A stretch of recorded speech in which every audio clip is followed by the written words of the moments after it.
We are overrated. This is overrated.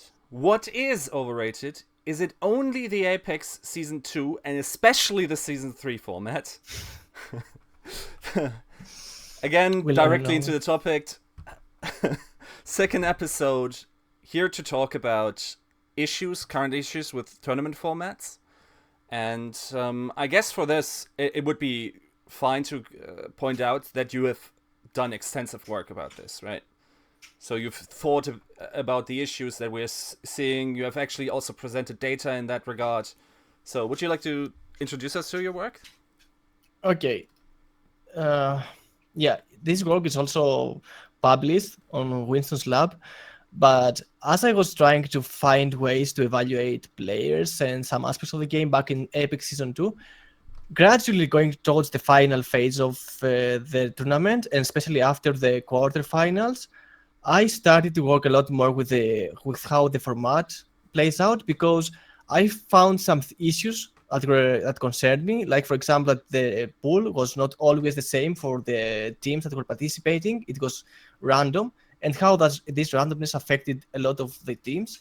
And because of this thing that I saw, and probably I'm the cause why the Epic Season 3 format is how it is, because I pointed out to people like Monte Cristo and Dioa, and they probably also informed, the people in Origin Global and the production about this thing, and that's why probably they changed how they define the map pool. I'm not entirely sure, but I was the first one in the West, at least, to pinpoint this specific characteristic of the tournament.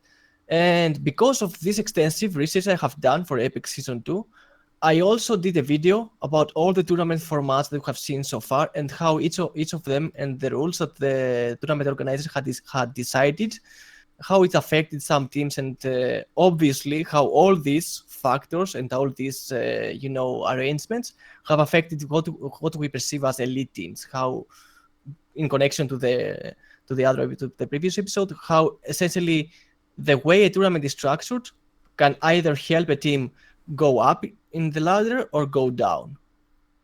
Yeah. And I guess the biggest decision each tournament organizer has to take is what kind of tournament he's running. That being basically two categories. I think we touched on it upon that last time too. The differences between league formats and weekend tournaments, right? Yes. So I guess okay, let's roll it from the start. How many teams does a TO, so a tournament organizer, want in their league? How would the number affect the format? Okay. Now, that's probably something that most people and most analysts, and so far the discussions we've seen either on YouTube in series from other analysts, or discussions in competitive Overwatch or whatever, they start from like, should it have a single elimination or double elimination, or should it have like best of 3 games or best of 5 games? But we need to go even before that, as you suggest, like how many teams you want. So I sit down and arrange an infographic really quick for this show, just to show that the number of teams that are attending a tournament is directly affecting how the tournament will play out. And in contrast with the production value and the production in general of the tournament, for example, some online tournaments have a really low production because they are run by people within the scene, casters themselves, and some sponsors they have, but they don't have like a crew behind them to arrange what we see. So let's focus for a moment on some tournaments we've seen in the past, starting from the Overwatch Open, which had like a really long qualifying phase, and also it had many teams attending. It had 16 teams, which are the same like the Overwatch Apex seasons we've seen so far in Korea, with the difference that this tournament was held for 5 days back in September, I think. Yeah, back in September 2016, while the Apex seasons span out for like 2.5 months. The difference in time that's allocated to one tournament compared to the other is immense. And you also can see, like, for example, that the games played between the two tournaments that featured the same amount of teams were different, because essentially in one we had like groups With double elimination, we had no round robin format during the LAN phase of the tournament. So this essentially lowers the number of games. And why do we want lower number of games if we're running a 5 or 3 day tournament? It's because if you see the average duration of a game, which can span from like 30 minutes if it's a best of 3 to like 1 hour if it's best of 5, and if we consider like we have 27 games played, and they were for the playtime was 1 hour long, we got like 27 hours of pure gameplay time. Yeah. Which is very different than actual broadcasting time, right? Which we've Yeah. most prominently seen in the OGN finals that were like best of 7. And obviously, a best of 7, as we see here, the duration of that best of 7, just in game time, was about 1.5 hours. The actual Yeah. time, I think the broadcast almost went 5 hours. So that is absolutely insane from every point of production, of casting, of, player strain. It's unreal, isn't it? I think it was like watching Lord of the Rings, the extended version of all movies together. I mean, even if you go to a cinema to watch like a trilogy, it would probably be shorter than that. I mean, I can't imagine how the audience was like. But yes, that's exactly the point. Like, that's the pure gameplay time. If you consider the game time, the time that you need to set up the production, the time you need to set the teams up between the games and such, then it goes way up. And The time you need to show, karaoke between yeah, games, right? to be fair, Sebi Olby had a good showing. I mean, I learned so many things about the players that I didn't know. Insane. So yeah. But anyways, and the thing is that other tournaments like MLG Vegas, for example, had 8 teams attending, and they had a total of 13 games, and they still had like 22 hours of broadcast time. For a 3 days tournament, this is insane because you have people like watching for 8 hours per day, which again is a huge amount of of devotion to one tournament out of the day for the audience.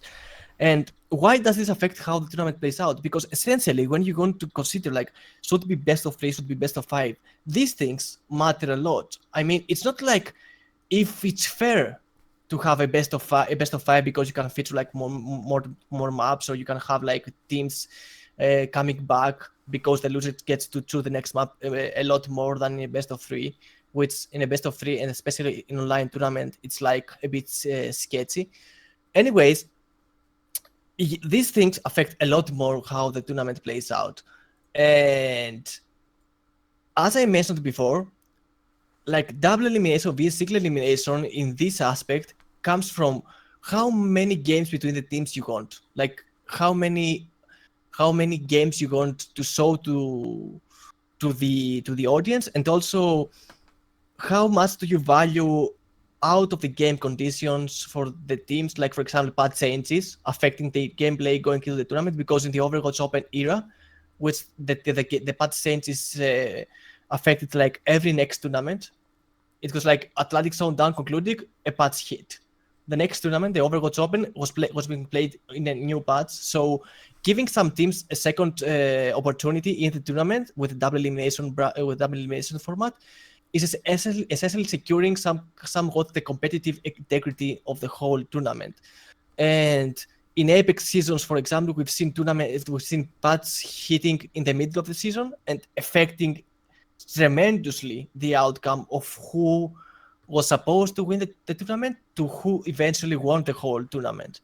So again, whether you have a double elimination or a single elimination format is directly related to the amount of games you're going to feature, how many second chances you're going to give teams to come back, for example, because of the outside factors I discussed, and also in online tournaments, it's obvious because you have the ping factor, but in offline tournaments, in LAN tournaments, and especially in invitational tournaments, a double elimination is also somehow like a double-edged sword, because you can with it make sure that you have the competitive integrity so that the patches can like play out a lot better.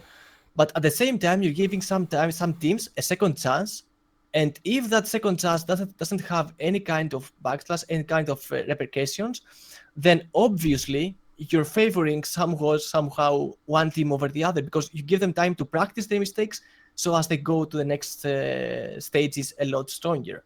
Yeah, definitely. And then also another thing that you obviously always need to consider when you're hosting these tournaments is, does your tournament format paint a good narrative, right? So your single double elimination can tell a very different story of your winner, right? For instance, if we look at what Lunatic High did, they actually lost to Runaway in the second group phase, right? And then they came back in the final, and that is a different narrative than them never meeting each other, right? That is Yeah, okay. They can fight back. They have identified the weaknesses and everything, you right? would have to be honest another narrative, which would be like the two underdogs, the two teams that met Athena and ran away. One that was like the unlikely competitor, and one with the uncanny strategies they were facing in the final. To be fair, I would find this narrative a lot more interesting, but that's my personal opinion, because essentially these two teams moved over to the semi-final phase without dropping a single game. Actually, no, Runaway dropped a single game, but Meta Athena hadn't dropped a single game till the semifinals, where they lost to Lunatic High that came back from the lower bracket of the quarterfinals. Anyway, the thing is also, when you're considering, the teams, how many teams you're going to get featured, is obviously how tournament organizers, how much how much is their worth in the scene. For example, if you have a tournament organizer like DreamHack, and tournament organizers like MLG Vegas, they give enough exposure to the scene itself so as to attract like the best teams, or to want to feature the best teams in their tournament. If you're having like an online tournament that wants to give attention to smaller teams, then obviously you have a different kind of tournament format, and that's probably something that you have a strong opinion on. Like, you want the best competition always, Yes. but I feel like you can't get the best competition always, because you need to have somehow this mix of competition. And Sure. yeah, So I guess yesterday there was a very, very interesting discussion that it was more in the realm of CS:GO on Twitter, and it was going down between Lurpus and Noah Winston, the CEO of Immortals. And basically, Lurpus was complaining that invites were given out very much in the same way that we whined about, NRG possibly getting an invite to Apex Season 3. It happened in a CS:GO tournament, and Lorpus was like, okay, my fun, or my pleasure I get out of watching these broadcasts is now severely hampered, because I know there are better teams out there, right? But they weren't invited. Obviously, there's always an issue in online versus offline play too, right? But and yeah, these two, that's another topic. yes, and these two then had a discussion that where Noah Winston, and I think, as someone who's a purist, yeah, like me, I would, if I was to ever give out invites, it would be, waiting exactly how good every team is, and just inviting the top 8 in the world if that was possible, right? I don't care for any other narrative, but I do understand, right, that I'm very much the outlier, right? So if I want tournaments to make money, right, and continue existing, then, and also if I want to be a decent human being and not just, impose my will onto others, even though that really sucks. Like, I would very much like to do that, but unless I get into a place of power, this likely won't happen. But you simply can't impose your own values of what you want to get out of a sport, which isn't as purist for the most people. But at the same time, Yeah. it's also not a democracy, right? No, it's certainly not a democracy. You simply because if 10,000 fans tell me they want WWE out of Overwatch, and only 10 are against that, you don't make it WWE only based on this this type of influence, you also look at all the other narratives, and also you have to look at the future of what people might want to have in 5 years Yeah, time, 10 years yeah, time, like right? yeah, like future audiences that have no idea what the scene is about, or especially for Overwatch, you have all those people from different scenes that flocked once the game was released, like seeing a new virgin ground, and they could save the way they want, or they could up to a point like make a name for themselves in the scene, which is completely understandable because that's how the market was. Like you try to find new ways to express yourself and new ways to improve and get revenue or whatever. And you talked about the Apex season 3, and you talked about also qualifiers, essentially. Like somehow you don't want qualifiers that give some kind of RNG and you can see like two big upsets. I think that Thorning also talked about in a recent video. Like, I don't want those big upsets where Astralis and FaZe Clan in the CSGO scenes, which are the hot names right now, which are like the top of the top going at each other, not being present in an offline tournament because they lost in online qualifiers. Anyways, the thing is that at this point, especially for the Overwatch scene, there are many other factors. Like we don't have leagues, we don't have structured tournaments that play every year. You don't have all this kind of structure that would probably help the scene grow, and we could get data and evaluate all of these things. We have like sporadic tournaments here and there, mostly for a certain period of time. They were mostly in North America because all the competition went over there after the announcement of the Overwatch League and all the speculations about it. And up to a point, they were right to speculate as such. And all those teams disbanding, all those smaller teams forming up, but they had no ways to express themselves. So I think that you should have like different scales of tournaments where in the prestigious tournaments, in the tournaments that you will put a lot of effort in the production sector, and you will have like a really well structured show. Then yes, there you need to have the best competition to support all that production value that you will throw at it. But online tournaments, and that's a thing that I disagree with entirely. Like if a team decides to compete in a tournament, then they accept the settings and the rule set of the tournament. So it should not be like I want every tournament to have invited all the best teams and then some, through qualifiers, some unknown teams or whatever. It's up to the tournament organizer to decide what the tournament's about. The thing is that we should have like scales of tournaments where small scale tournaments like we already see this in the Overwatch scene, where like Overwatch Monthly Merely features this kind of pick ban map drafts where the teams can establish a certain notoriety on some maps because they choose to play on them, they have prepared on them, they show what they're capable of, and they establish this kind of notoriety on those maps. Whereas when you go to more prestigious tournaments like the MLG Vegas, or I won't say for leagues like Apex season is a league, and we will touch upon this in a while.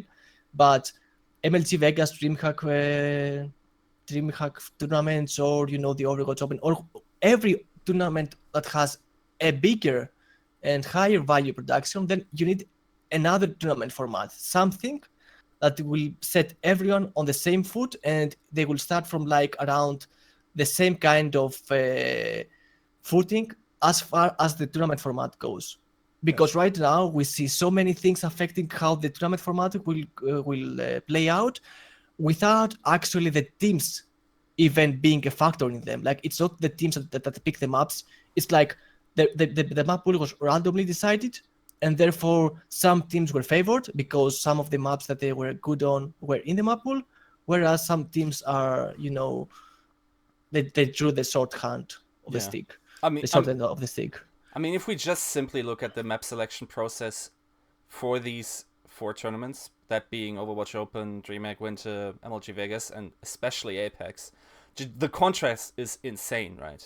Like, the amount of escort maps that is played, just in comparison, is so little right? In all the other in Apex in comparison to the other tournaments, and then there's also just the Yeah. compositions. Just just look at the graphs. It's insane how different the team profiles are that were favored in these different tournaments, right? Yeah, So and essentially, Assault, for example, it's a testament that Assault was never liked in the West. I mean, it's like the third or the third most played map in the Apex format because of the way the format plays. But in the West, where they had the opportunity to drop it aside, even in the MLG Vegas case, where all maps were predefined by Blizzard themselves. I mean, you see the assault ratio was really really low. yes, Does and does this still the mean outcry that? was huge, right? It was Yeah, insane the backlash Blizzard faced because of these changes, right? These yeah, rule settings. yeah, Even yeah. though in direct comparison, and honestly, have you even heard anyone like? Obviously, okay, we had the talk that Western teams don't do well in Apex because they had to play Assault, even though that was just one component, and Western teams were constantly blown out 3-0 or something, right? So it wasn't really a huge part, right? We kind Yeah, of, but true. That's true. I mean, at the same time, if you just look at the stats, it's definitely true that that there's different aspects that a team needs to be successful. Just only looking at the map selection process, right? Yeah, yeah. It's. I mean, right now, and this is probably probably the hot topic. If anyone is watching, if anyone is watching the Epic Season 3 tournament going on right now, apart from the fact that the Western teams were cut down from 4-2, apart from having a much harder environment for Western teams to sign, apart from that, the thing that they did with it, that they increased the map pool. Essentially, they increased the map pool because before it was narrowed down to two maps for assault and high and escort, and three for hybrid. The control category was like randomized, and it was out of the hand of the players to even know what's going on there. But they knew all the rest maps, and they could prepare for them. Right now, the map pool is the entire map pool. All 14 maps are in the map pool right now. Essentially, when you go up against teams like Lunatic High or Cognitive Panthera or whatever, you need to have some kind of inside info on which maps they are strong on. It's not like you know which maps you're going to play and you can prepare strategies on those maps. It's like you go against teams that you have to know which maps they are strong on. And this is something I disagree with a lot. And the moment I saw it, I said to myself that this season will have far less uh, great competition because of these things. I mean, even in the first match, London High vs Kong to Mathera of the tournament, the very first match of the tournament, we had like Kong to Panthera getting decimated in Voskaya Energy because of the fact that they hadn't prepared the map. Because essentially, having to prepare for the entirety of the map and the entirety of the assault maps, you can't. I mean, Yeah, yeah, why did they do this? I'm bugged. yeah. I'm really bugged. And that's also not desirable an outcome for viewers. Then it's not very nice for the tournament organizer, right? If they feel like, okay, we've actually done the players bad by having these really not fair scenarios. So I don't know, the map selection process in general needs a very hard look at. It's among the most important things to consider when trying Yeah, to establish competitive integrity and also delivering a fun product for everyone to enjoy, right? yeah. So let's go back. Let's go back a bit to the issue at hand, the map selection process. But let's go back to the big band map draft selection of the West. So big band map draft is a good one, like you said, for some teams to showcase their skills, to enter the scene, to prepare some tactics on certain maps and go in a tournament and showcase what they can do. But the problem with it, when you go to bigger tournaments and you have also a big ban map draft, allowing for teams to live in the map pool, one map that none of them has practiced, and what you see as the end product is like a ranked game. So you expect, because they are teams, because they have practiced together. It's not like the ranked when you're thrown into a random team. You have no practice with them beforehand. So everything is going on as the match unveils and so on. So you're expecting to see strategies, counter strategies. You're expecting to see like approaches, all these things, all this interesting stuff going on. And because of the fact that no team has prepared for that map, but because of the way the big ban system works, like you have to ban the strongest maps of your opponent and you have to pick the best of your thing of your own. So essentially in the end you're left with somehow a map. The remaining map is like a map that you haven't practiced at all. So you can see these maps where no one knows what he's doing, or where you can see clearly, especially if it's an assault map, you can see like dragging to eternity, like the full 80 minutes of it.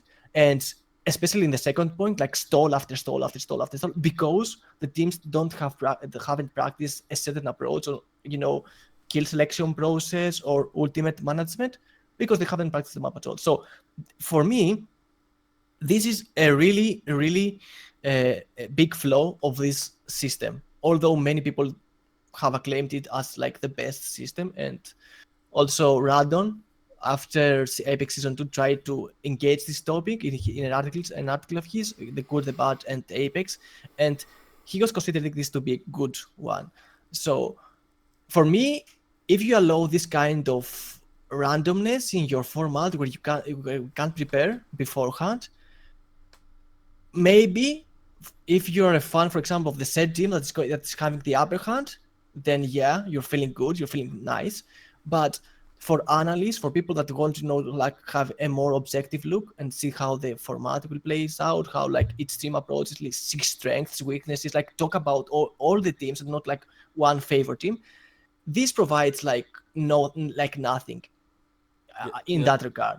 And before, viewers that might not be inclined towards the analysis as much say, okay, I don't really care for that aspect. Analysts directly inform the narratives you're reading, right? You're lessening your enjoyment by not supporting that movement as well, because someone that breaks down the game has a higher understanding, then he breaks it down even more and makes it palatable for you to understand, and that will inevitably increase your enjoyment of the theme. So for instance, someone like Monty, if he can tell you what's actually going on because he had a solid amount of data that is actually fairly objective, that will lead to better casts. Yeah, to be honest, I don't know if people noticed it, if people were interested at the time, but after the quarterfinals phase, where I identified that issue with the Apex Season 2 format, I fed Monty and Modoa a lot of info. Here we go. To be honest. Okay.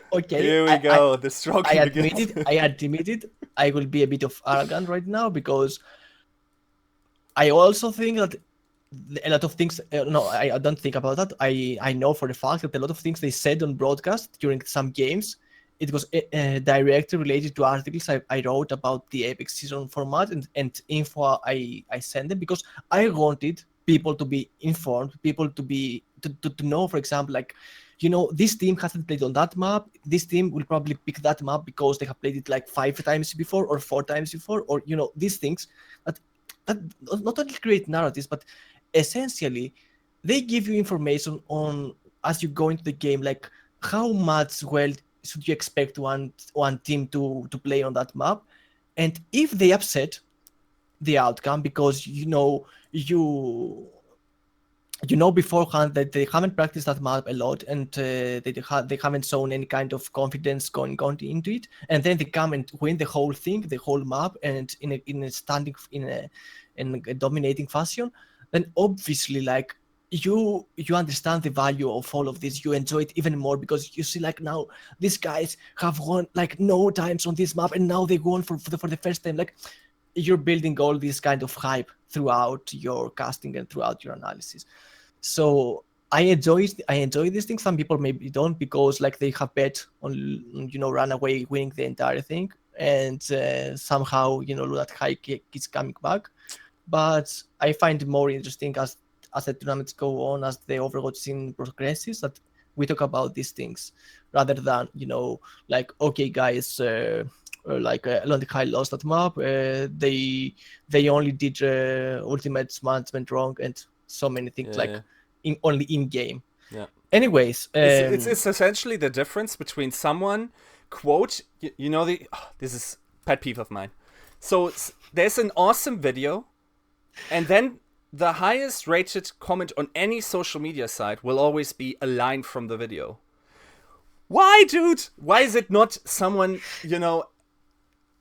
sort of enhancing the discussion by giving some more of his info? That is actually the gem, right? If you can make it more yeah, and then really press it and, enhance the understanding of everyone else. And I think great casts do this, right? yeah, So, another thing that actually also kills enjoyment in many ways, and also I guess we can talk about fantasy, is map time. And I guess a big offender for me there is, best of 5, King of the Hill.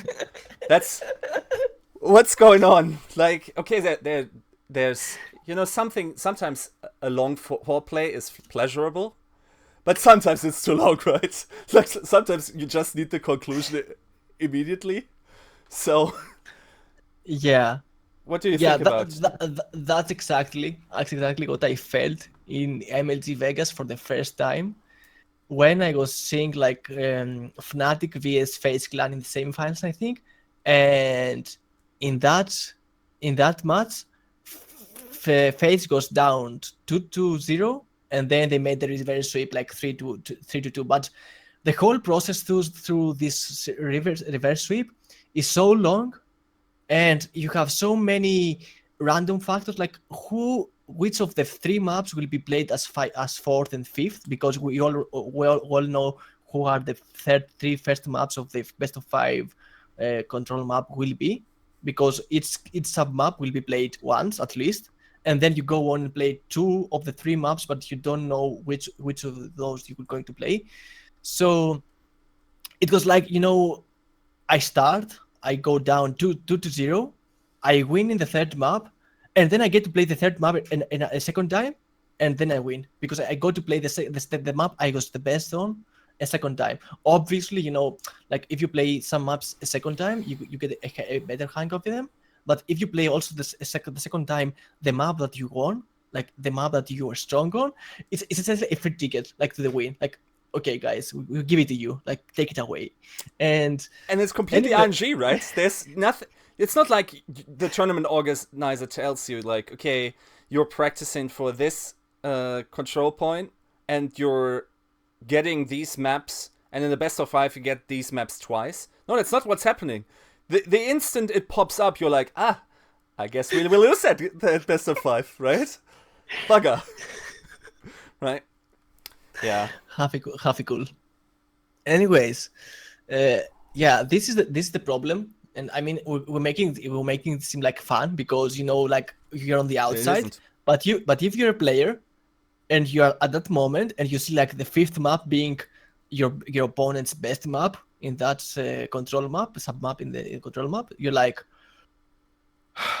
and this is not good. Like, you need to have some kind of competitive integrity and consistency. Like, we're going into this game, and we know the whole map pool beforehand, because MLC had a predefined map pool, and this is the deciding factor, like that energy factor, because they have eliminated all other energy factors from the pick ban system, from the Apex randomness. You have eliminated all those factors, but you're leaving this one in the game.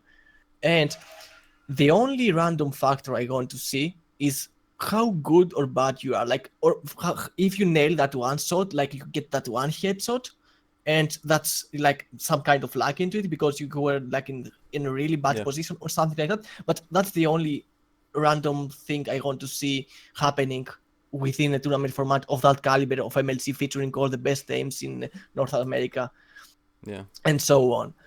And Obviously, another thing is like the time issue, because if we check the times that Rogue played during the Overwatch PTNA championship, it was like they played only 3 game modes, to be honest. They played no assault maps in that tournament, which was kind of astonishing. But if you see, for example, in the control category, where do they fall, like the best of fives? They go towards like the higher limit of the playtime that you can get on a map, like in an escort and a hybrid map, or even in assault maps where you have 2 rounds. Even if you go to overtime rounds, essentially the time that you get to play is almost 16 minutes, 8 minutes per side. And even with the addition of the overtime, you can get like to, let's say, 20 minutes or something.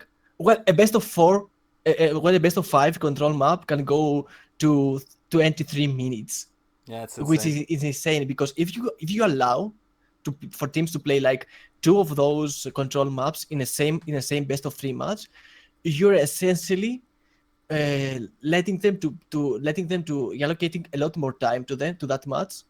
And if you're a production, if you're from a production point of view, where you want like to have a schedule, you want to fit like interviews in there, you have like to have breaks, you have to let your casters Yes. rest a bit, you have to like the panel rest a bit, and you're having a big ban map draft, allowing, for example, 3 control maps in a best of 3 game, and you go all the way to the final. Essentially, it goes out of hand really fast. So It's not only that. I would also argue that the viewers have an interest that the tension moments don't last that long. I think you at some point you get sensible to it. Like if you're excited for too long time, it will naturally drop and you stop caring as much about it.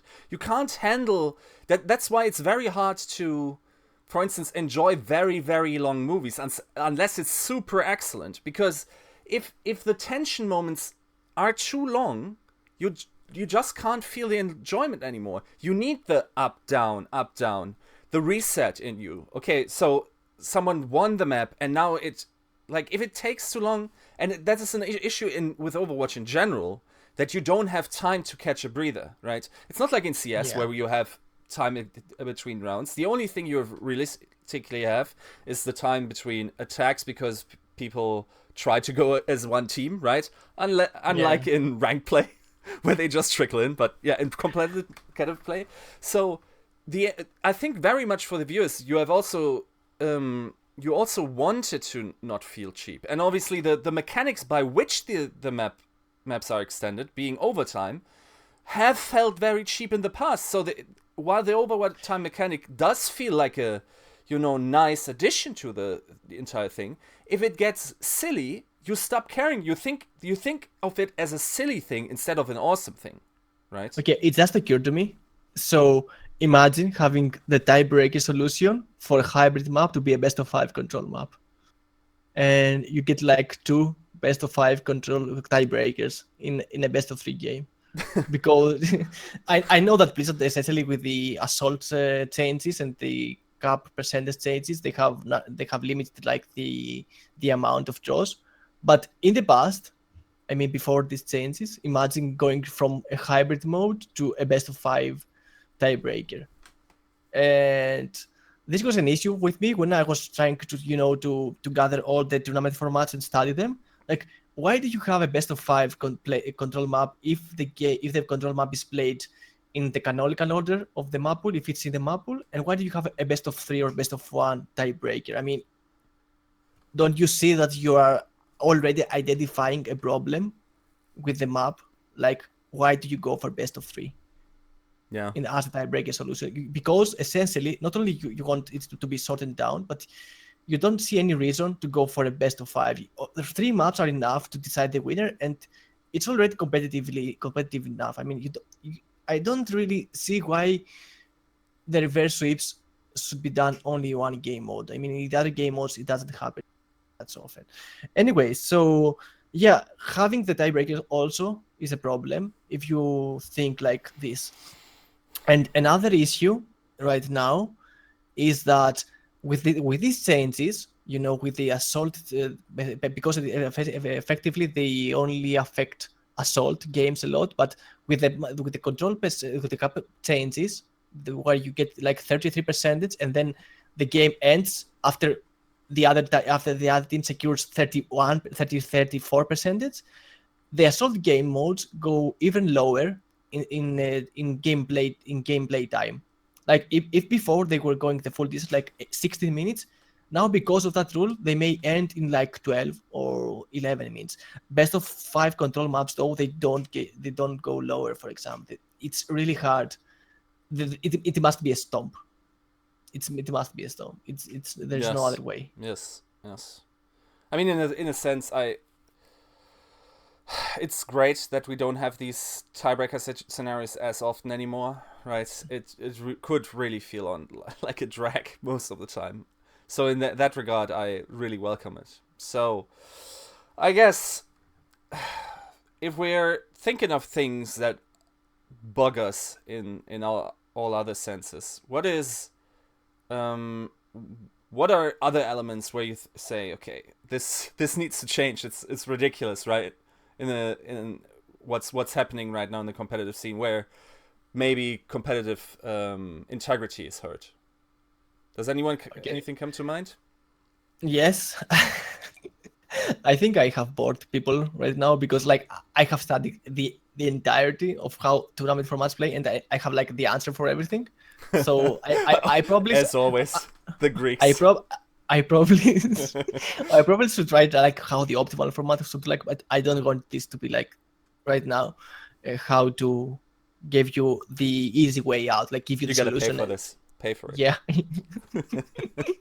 Anyways, so another issue that's bugging me is when you're having a big ban map draft, and essentially you have somehow to start the process, then up to a point right now, if you don't have a seeding, which again is a problematic, how do you seed teams into this scene of Overwatch, which is still new? The rankings are all over the place. You know, like wins or losses in the previous tournament mean not. Or anyways, so you're flipping coins just to decide who gets to pick ban first. When it was a 13 number, a 30, when you have 13 maps in the map pool and the number was odd, then each team would get the same amount of bans and picks, to be honest, till they reach the last map remaining, which would be in the map pool.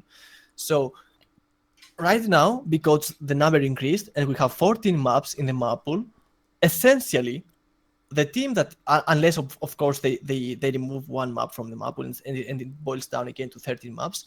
So essentially the first one that gets to ban or pick or whatever gets to also decide which is the remaining map in the map pool. So right now, flipping a coin can decide if a team loses or wins the match Great. because of, yeah. I mean, RNG is fun, isn't it? We're essentially playing Hearthstone at this point, then, right? And we know from that coins are pretty, BS. Yeah, Yeah. but I think like that recently happened. Like if we look at the tweet from Kirby, that actually happened for them. That they had 100% win rate on these coin flips, right? That's ridiculous. Like so much for it averaging out over a long period of time. Doesn't really matter if you get all your picks in one tournament and win based on that, right? Okay, maybe you don't win the next tournament because of that, but it doesn't matter. You won the tournament, right? So Yeah. Yeah. So, anyways, I think that this is a bad situation, and somehow let me say that I feel that the Apex format, where it puts the control map up front, and the way they arrange the game modes, but essentially even putting the control map, which is the only game mode where you can't die on, you can't possibly under any circumstances, no matter how hard you want it, you can't die. You may even, I mean, stall indefinitely, like throwing bodies one after the other in succession, and dragging out the match for as long as you can. Essentially, in the end, someone is going to win that map. So by having the control map up front, you get to have a loser. So the loser picks the next map, and the process starts from there.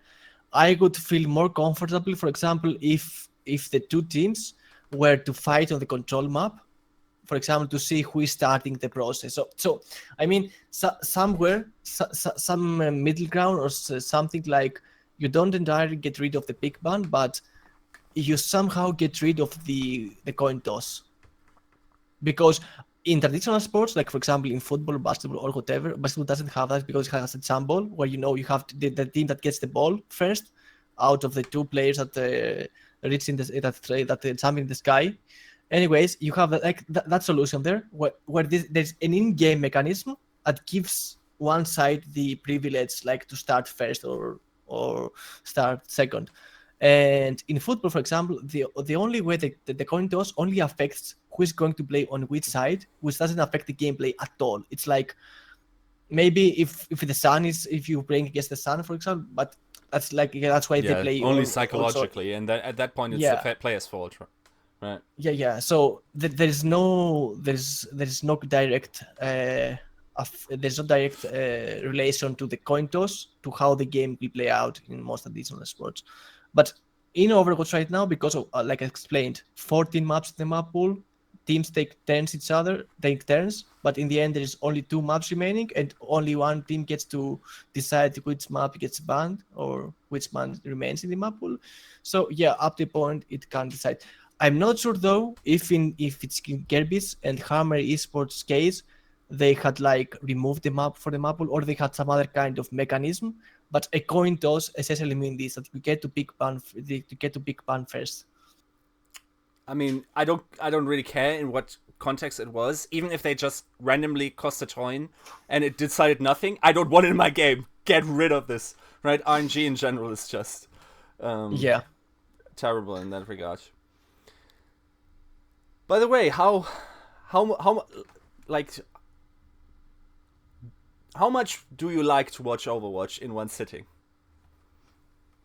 I can't, to be honest. Like after 3 or 4 hours, I have to do something else. Like I will return for the hard match, for the interesting match, or whatever. I'm going to skip a few matches. I can't like sit and watch 7 hours of Overwatch. No matter how good the production value is, or no matter how, I mean, even if it's the best casters and they throw in jokes and they make like the best environment, up to a point, it's like I can't. I have to get up and do a walk to do something. I mean, maybe Well, that's not the best promotion for myself. very fortunate in that case that Apex Season 3 decided to also have the semifinals be best of 7, right?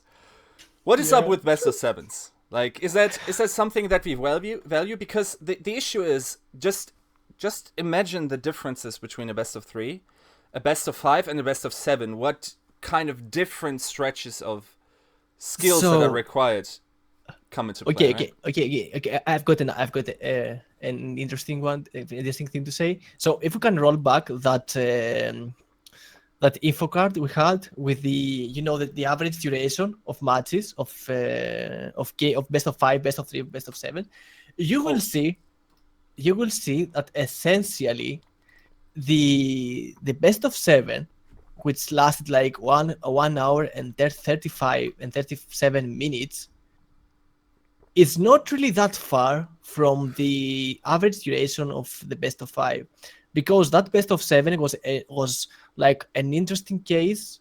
I think no, to be honest, let's compare that best of 7 to the MLG finals best of 7, which lasted only 40 minutes. Like that was probably the max duration you could get out of a best of 7 played under any circumstances, unless it goes all like 4 control maps in there, best of 5, which was not going to happen in the Apex season format. So you need to select the max means of how best of 7s will play out. But the issue I have with best of 7 in this game, in Overwatch, is you have to double some game modes so as you can get like the best of 7 map pool. And which game modes do you double? Like in Apex, they doubled Hybrid, they doubled Escort, and they doubled Assault. They didn't double Control for some reason. Although Control solves the problem that you get like a tie, you can be led to tiebreakers in the end or of the map or whatever. So, and the thing is that you have to arrange all the game modes in such a rotation that somehow it affects one team or the other. Like some teams are good on hybrid, on control, and on escort, and then you throw like two assault maps, like one after the almost like one after the other, one after almost like it goes control, hybrid, assault, escort, assault. So essentially, in the best of 5, if we narrow down the map pool, you're playing assault twice. Why don't you go for hybrid twice? I mean, this affected a lot how the runaway vs lunatic high match played out, because it shifted the momentum from a runaway at a time to lunatic high because of those two consecutive almost wins on the assault maps. And obviously the Dorado map later on really sealed the deal for lunatic high and runaway. Anyways, It's I almost don't like someone said at OGN, how do we make this series competitive? Huh. So we drag it on. We know these guys haven't practiced many hours in succession. Also turn up the heaters a little bit in their cabin, right? And then just ask random girls from the street to come in. And whenever Lunatic High does something nice, you just let them scream. Just let them scream so much that concentration is just impossible, and only turn the white noise on in Lunatic High's cabin, right? So it's this is basically the best. Okay. No, that's No. And the thing is, it was a best of 7 back in Epic season as well, but it was a stomp. It was again a 4-0 from Envious to Africa Flix Blue, I think at yes. that time it was. Yeah, I'm pretty sure it was. So, anyways, they had the best of 7 because they wanted to be like the grand event and they wanted to last longer instead of the best of 5, which can conclude in like 30 or 40 minutes. Anyways, I don't blame them for that, for wanting it to be like that big and important. There's an issue, however, with the map selection process for the best of 7 compared to the best of 5. That's And true, yeah. also, I mean, you can't fathom and you can't really evaluate factors like Kaiser suiciding the day before, like biting Yeah. a ton of graves. I mean, that's probably hilarious stories that you can tell a lot better than me. But the thing is that if you're going to do like a best of 7 and you have this creative production and you want to be like the the top event of your season, you can't have it last 5 or 7 hours. Like, No, you can't. just keep it to the gameplay time. Like, let teams to ride on the momentum, or let teams like to crash down from the pressure and so on. I mean, imagine for example in a CS:GO tournament right now in IM Sydney, after every game to have like an event on stage, something ridiculously like Australian or whatever, like from Australia, from their culture or whatever, just to enjoy the masses. The teams would probably like, we're not going to play the here again. Like, it would be borderline unacceptable to disrupt the canonical order of a best of 5 finals in the CS:GO scene with content that's not even closely irrelevant to the actual game. I mean, it's almost a blasphemy. I guess, yeah. I guess, yeah. Okay, so bottom line, what do we want actually out of tournaments? What is something that what are the factors we want to consider? And just what do we want out of tournaments? How do we arrange this? Do we have a final conclusion? Well, we can't say for certain. We can't say, for example, I wouldn't go that far to say like we need only one tournament format. That could be ridiculous. That could be like not working at all. So we could have different formats for different scales of competition. Obviously, like different format for the ones that want to break into the scene, that they want like some ground to practice their teamwork and such stuff, and to make a name for themselves. We need a different format for leagues, definitely. Like leagues like Apex is going the right way, with best of 5s being the the basic game, and maybe a best of 7 for the finals. But in my opinion, I wouldn't go even for that. I would keep it like best of 5. But anyways, that's like debatable. So we need to keep this different tournament formats. What we want, however, from any kind of tournament, it's like a tournament format and especially from the prestigious ones, that the viewers can reassess beforehand. They can play out, they can visualize how like the format will play out, which team is going to face which team, and which team is going to, you know, on which map is going to be strong, which maps they're not really likely to win on. And you know, you have all this info laid out before the tournament goes on, so that both analysts and people that are in the scene, casters, whatever, they can give their opinions, they can give like reasonings, and they can prepare the people, they can prepare the audience for the upsets, which are the moments that you want to celebrate. Like really, this thing right here, you know, going to Panthera, losing, getting reverse it by Lunatic High, was like an upset because you had the roster, you had the strong maps, and you had like everything. But because of the way that the changes in the tournament format right now, Epic Season 3 play out, and we learned them like in the first day of the broadcast. I didn't know, for example, that you could only have either a player swap or the break for a match, or this rule applies to the entire series, or it applies on a per match or on a per map basis. So you're missing all this kind of FIFA going into an exciting event like Apex Season 3. You can't vision like how the whole league will play.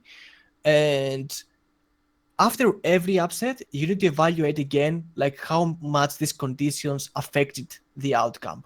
Yes. And this for me, it's like, yeah, okay, it happened. Like I can't commit to it. Emotionally, like I can't commit to it. Like for example, I can't like for example support Lunatic High all the way or Rogue all the way because I know that they're playing in a format that doesn't favor them play that doesn't favor them. For example, or it's like, okay, they lost.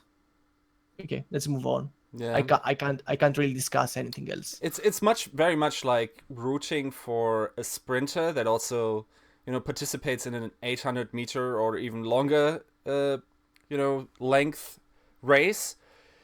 You can enjoy him because he's very good at 100-meter races. You also at the same time know that 400-meter races are probably not his thing. The problem is that we have the very clear distinction between these two formats, and we need that in Overwatch 2, right? Yeah. That's one reason I really like the way the World Cup is framed, because we know it's an exhibition tournament. Nobody's pretending to be something that it isn't. At the same time, obviously there's a desire in viewer base to see more value in it, but it's quite obviously it's called an exhibition tournament. It's set up like an exhibition tournament. Prices are set up like an exhibition tournament because there are none. They're just participation numbers, right? So if we keep these profiles and sort of frame tournaments in that sense, so for instance, today on this weekend will be decided which is the best team that in the weekend format, and then Apex is the format where we decide which team is the best league format. And if we have this in mind, I think our enjoyment of Overwatch will also greatly increase because we don't have wrong expectations. Yeah, exactly. So you need to build the right amount of expectation going into a tournament, and we already know. Nice of you to mention it. I forgot about it. That we already know the tournament format for the group stage of the Overwatch World Cup, which it's really interesting. We can discuss it probably in the next episode where we can discuss the whole concept of the Overwatch World Cup, but it's entirely different from what we've seen so far. It's predefined. It featured only 4 game modes. I'm not sure. It has a tiebreaker solution at the end if the score goes to 2-2, for example. But from what we've seen, it doesn't happen all that often, to be honest, if the skill levels are vastly different. For example, if we put Korea against like the rest of the world, it's probably like 3-0, 3-1 in most cases. So anyway, so it has a really interesting format that we can discuss and see how it plays out, especially if we also get to know what are the maps for each group and these things. So yeah, we need this kind of knowledge. We need this kind of expectation. We need to be emotionally invested in these games, going into them, and not like we feel cheated because of that guy in OGN that had that crazy idea, like, guys, let's fix the tournament by increasing the map pool and creating like total chaos out of it. Yeah, Like, definitely. why? Why? Like, that's not how you fix the tournament format. That's like how you break any kind of balance you've built so far with this kind of narrowing down the map pool. You need to narrow down the map pool somehow in the Overwatch scene. And in the take, or not in takeover, in the Cyber Power gaming tournament we saw in some weeks ago, I think the tournament, the map pool was narrowed down to like 6 maps or something. Or It I will be in the maybe rival cage. It will be also okay, only yeah, eight yeah, maps. okay, Eight yeah, maps. yeah.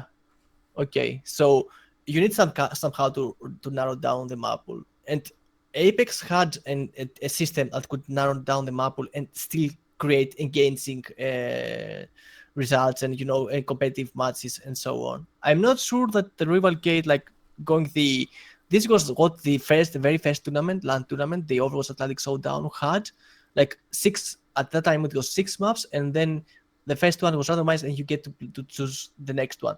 Anyways, you can have like a lot of ways to fix issues as long as you identify the issues and as long as you want to create a truly competitive and engaging tournament format. Exactly. And with that impassioned speech, I think we left a pretty good message, right? You have successfully made a case for yourself, I think, in this by bigging yourself up continuously across this episode.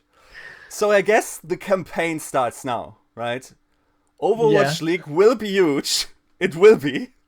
Board It will be. Caracol now. And with this, we leave you. for- we leave you with episode 2 in the back. Thank you for Yeah. watching. See you next time. See ya.